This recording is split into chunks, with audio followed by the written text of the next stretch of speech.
Bonjour à toutes et à tous et bienvenue dans le Fantasticast, le podcast qui vous parle de cinéma fantastique. Roman, comment ça va après le jour d'hier qui était pas facile, hein. Pas facile. Non, bah du coup on ouvre une nouvelle case aujourd'hui et on va En s'attaquer. espérant que ça ne tue personne.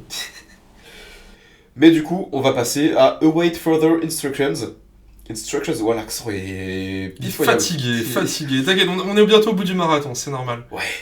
Film high concept qui était passé au pif, donc. Ouais, et qui est sorti chez nous directement sur Shadows. Sur Shadows, effectivement. Alors, pour faire un rapide résumé, c'est une famille. Alors, c'est un jeune homme qui veut présenter sa nouvelle compagne indienne, enfin d'origine indienne, à sa famille, enfin en tout cas à ses parents. Il y a également sa sœur enceinte et son mec, ou l'inverse. C'est ça, exactement. Je sais pas si c'est sœur ou frère et l'inverse. Bref, sa sœur enceinte et son mari qui sont également présents là. Cette petite famille vont commencer et le grand-père. Et le grand-père. Le grand-père joué par... alors j'ai plus le nom de l'acteur, mais c'est Ruzard dans Harry Potter.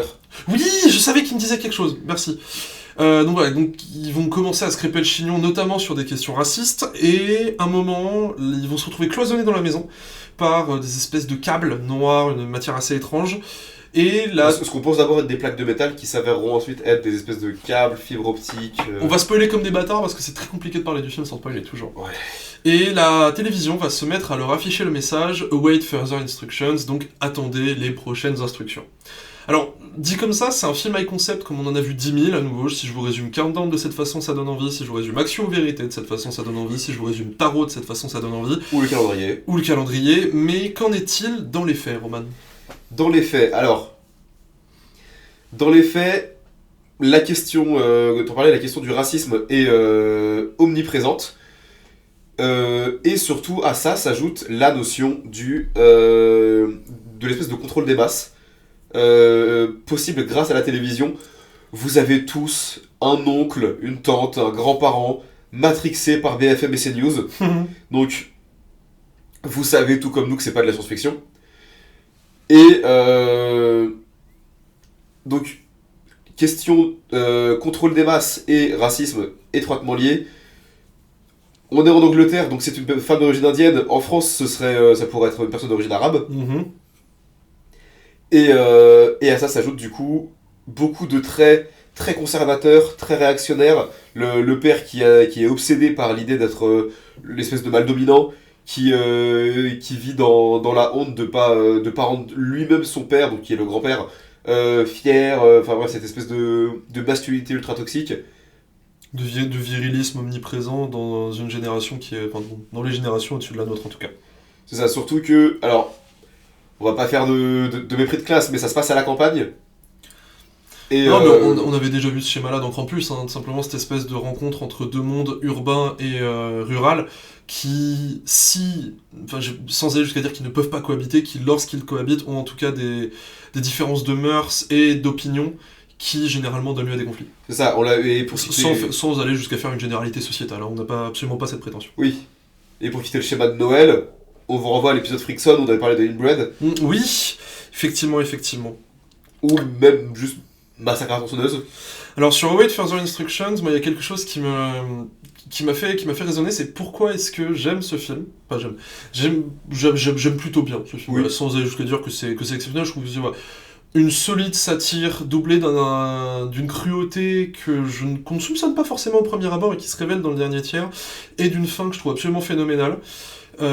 Pourquoi est-ce que j'aime ce film, qui est très littéral, on va dire, dans ses intentions et dans ses volontés de dénoncer, et pourquoi est-ce que je n'aime pas, on en avait parlé, le film de Jérémy Saulnier, dont on avait parlé à Halloween, Murder Party.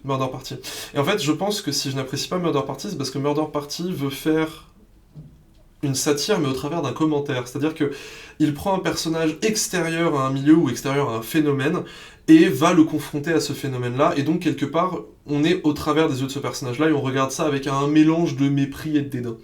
Là où, dans Await Further Instructions, on est aux côtés de tous les personnages, on est toujours à leur côté, et on est avec eux lors de ce phénomène-là, et donc quelque part, c'est nous qui devenons spectateurs de ce phénomène-là, et non pas un personnage, et nous à travers ses yeux.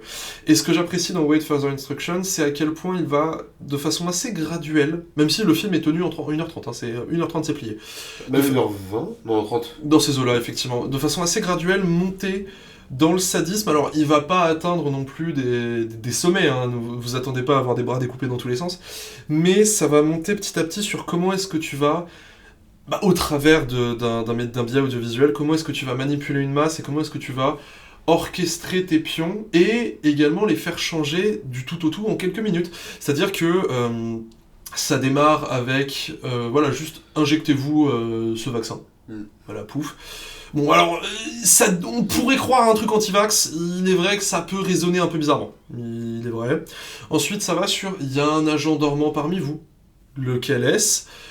Ils accusent quelqu'un, et en fait, non, ce n'est pas lui. La télévision accuse quelqu'un d'autre, ils vont tout de suite se retourner contre l'autre personne, donc c'est assez rapide, je trouve assez fluide. Et sur ce domaine-là, c'est également assez pertinent sur comment est-ce que à partir du moment où tu as un totem qui t'indique quoi faire, qui t'indique quoi penser, tu vas tout de suite tu vas tout de suite, toi convaincu, embrigader les autres à tes côtés. Typiquement, tu as parlé de la figure du père. Effectivement, à partir du moment où il y a un tout petit peu d'indécision, ça va être lui qui est le fanatique absolu, qui va tout de suite dire mais non, elle a raison, là, on y va. Et voilà, on écoute la télé. On écoute la télé. Voilà, c'est ce côté. Il y a une figure d'autorité qu'il est impossible de remettre en question. Qu'il est impossible de remettre en question, de contredire, et surtout qu'il est impossible de contester. Voilà, et la télé a dit, donc c'est forcément vrai.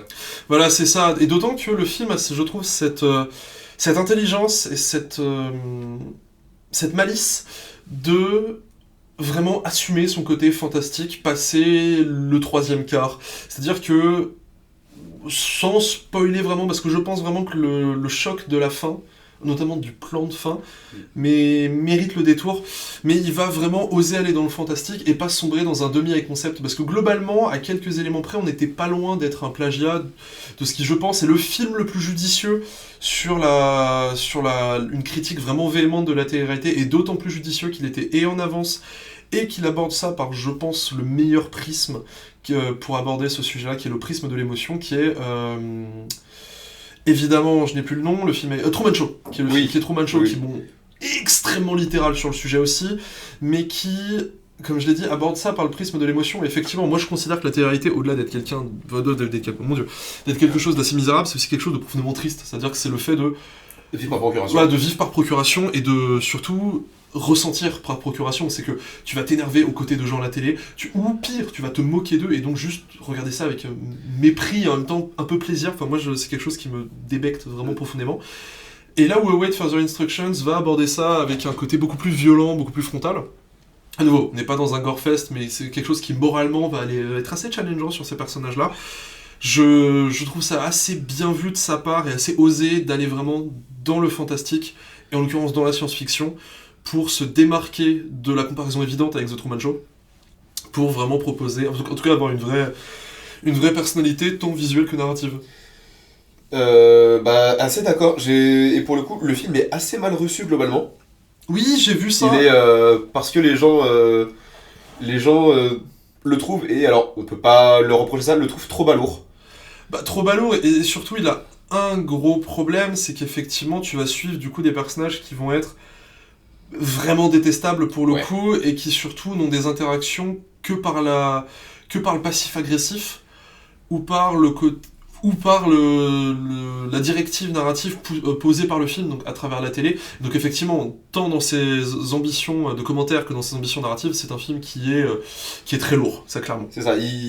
Disons que si vous ne comprenez pas le message du film, c'est que alors soit vous n'avez pas réfléchi ne serait-ce qu'une seconde, parce que le message est quand même assez explicite, soit vous avez moins de 18 mois. C'est vraiment les deux possibilités que j'envisage. J'aime pas trop faire ça, parce que c'est souvent des choses qui ne m'intéressent pas beaucoup, et pour lesquelles j'ai, je veux dire, une indifférence passive-agressive polie. Mais je vais lire une critique Letterboxd du film, voilà. Donc Letterboxd, alors appli connue sur laquelle je vais souvent, mais sur laquelle je suis active à peu près une fois par millénaire. C'est ça. Mais je dois admettre que celle-là m'a beaucoup fait rire, qui est, c'est en anglais, mais je l'ai traduit en français, Among Us le film, mais les personnages, dans lequel les personnages reçoivent des instructions, et quelqu'un qui est tout le temps en train de dire des choses racistes dans le chat, mais il y a également plusieurs imposteurs dans la pièce. Et factuellement, c'est un peu ça, c'est-à-dire que c'est plus ou moins une adaptation d'Among Us, plus ou moins bien faite. Alors même personnellement en termes d'adaptation d'Among Us, je trouverais ça toujours infiniment mieux branlé que le film abominable Netflix adapté des Loups-Garous. Mais c'est... Voilà, s'il y a une chose que je reproche au film, c'est de pas être un peu plus... soit franc dans le côté vraiment horrifique.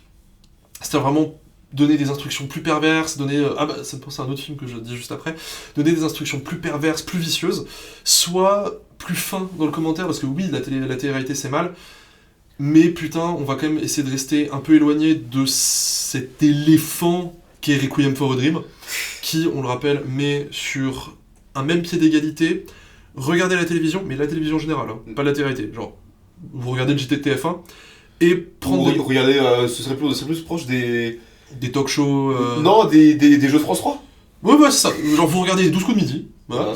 Et vous prenez de la cocaïne. Genre vraiment, c'est pareil selon ce film. Donc, après, on me demande pourquoi est-ce que j'ai des réticences sur Aronofsky.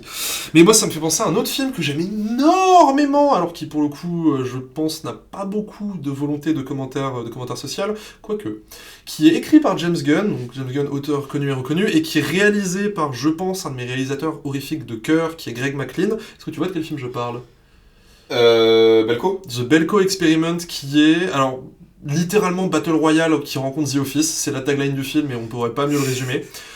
Et qui est... Alors qui pareil, dure 1h40, c'est parfait, qui démarre au bout de 15 minutes, j'avais tenu le compte un jour. On l'avait regardé ensemble en plus. Oui, on l'avait regardé ensemble, qui est uber gore, mais vraiment, alors là, il y a de l'âge dans la gueule, il y a des têtes explosées, il y a de la graffeuse, il y a tout ce que vous voulez. Tout Office Dépôt y est passé. Ah mais tout génial, tout le rayon bricolage de Castorama. C'est génial, et c'est fait avec une malice et une vraie cruauté dans l'écriture. Alors bon, c'est James Gunn, alors aujourd'hui on le connaît pour Les Gardiens de la Galaxie, et les esprits avisés le connaissent pour The Suicide Squad, mais il faut pas... Et les vrais sachants le connaissent pour Scooby-Doo 1 et 2. Oh mon dieu. Mais il faut pas oublier que James Gunn c'est quelqu'un qui a démarré dans la trauma, et qui surtout a démarré en faisant ce que je pense être deux de ses meilleurs films, qui sont Slither... Horribilis en français. Horribilis en français. À chaque fois, je sais jamais si c'est Sliver ou Slither. Non, Sliver, c'est le polar érotique avec Sharon Stone. Et Super, qui, je pense, est son chef-d'œuvre. En tout cas, je vois mal comment il pourra faire mieux. Qui, d'ailleurs, est aujourd'hui un film assez détonnant à regarder quand on voit la sexualisation d'Elliot Page dans son rôle. Mais donc voilà, donc Belko Experiment, c'est littéralement une variation autour du même thème que Wait Further Instruction, parce que les collègues de bureau vont recevoir des instructions, mais qui vont être du type, vous êtes, je sais pas, 200 dans le bâtiment, dans 1 heure il doit en rester 100. Vous devez en tuer 100. Sinon, vous mourrez tous. Sinon vous mourrez tous. Et donc et d'autant plus que Belko avait, je trouve, l'intelligence d'amener pas du débat, mais d'amener différents types de confrontations. C'est-à-dire qu'avant de juste se sauter dessus, on va essayer d'en parler, on va essayer de voir est-ce que c'est vrai, est-ce que c'est pas vrai, est-ce que ça marche, qu'est-ce qu'on peut trouver comme solution, et il suffit de pas grand-chose pour que ça parte en couille. C'est globalement ce qui se passe dans Wait Further Instructions, mais sur un contexte réduit. Et je vais finir sur ça, d'ailleurs, sur Further Instructions. En parlant de contexte réduit, ça me fait penser... Alors, la comparaison avec Belko s'arrête là, en revanche, parce que les deux partent ensuite, juste pour finir, dans des directions très différentes. Belko allant vraiment dans le plaisir bis et gore pur.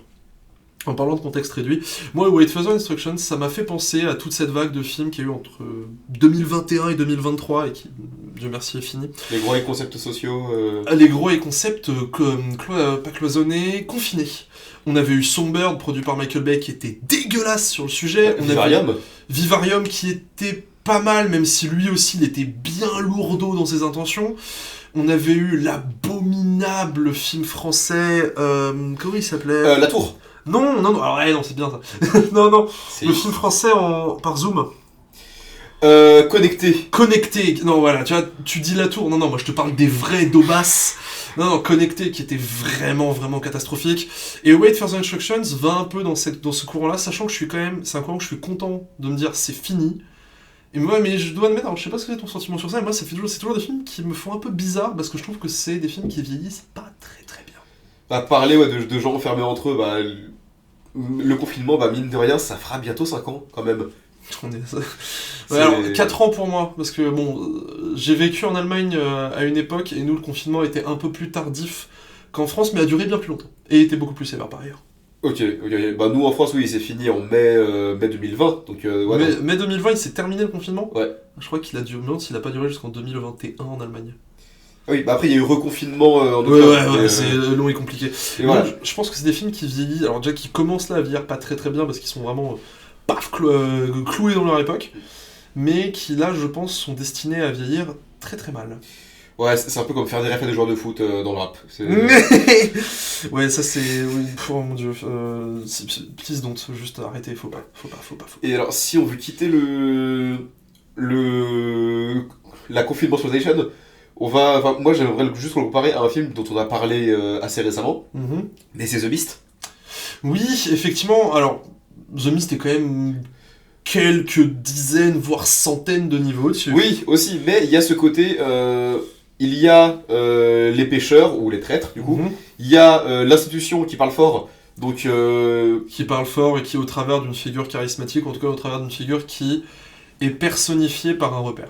c'est ça, donc dans Await c'est le père, dans The Mist c'est cette espèce de... De Je vieille vais pas dire grenouille de bénitier, je vais plutôt dire crapaud de bénitier. Suceuse de curé, hein, globalement. Voilà, c'est cette espèce d'énormes résidus de De fond merde. capote. Non, de merde, vraiment, c'est une merde. Et cette espèce d'avortement raté. Et on a bah, aussi le côté, c'est l'institution qu'on ne remet pas en question. D'un côté l'église, de l'autre la télé, les médias, qui dans les deux cas servent à contrôler les masses. Chacun son avis sur la religion, mais Non, on est globalement sur la même longueur d'onde. voilà. Mais il y a un parallèle assez gros à faire sur ça, et avec ce côté, on désigne les coupables. On est tous dans la même merde, mais On sera moins dans la merde si on a quelques boucs émissaires. Faites-nous confiance. voilà, c'est Technique employée par moult régimes historiques. un moult régime historique, même pas forcément historique, hein, moult régime actuel, qui te disent tu n'as pas beaucoup d'argent, oui regarde, il y a des gens qui ont encore moins d'argent que toi, mais qui... Et c'est leur faute si toi t'en as pas. Mais c'est ça, parce que si tu avais leur argent, bah t'en aurais plus. Voilà, c'est ça. Donc, non, effectivement. Donc, Await Further Instructions, ma foi, je pense que ça mérite le coup d'œil, ne serait-ce que. Alors, déjà, à nouveau, son plan de fin, j'en ai parlé à quelques reprises, vraiment foncé. C'est juste Mais- pour que les bébés sachent pas lire. Mais aussi pour voir comment est-ce que cette confinement exploitation est tournée, je pense, dans un des cas les plus. Sinon les plus passionnants, en tout cas les plus intéressants.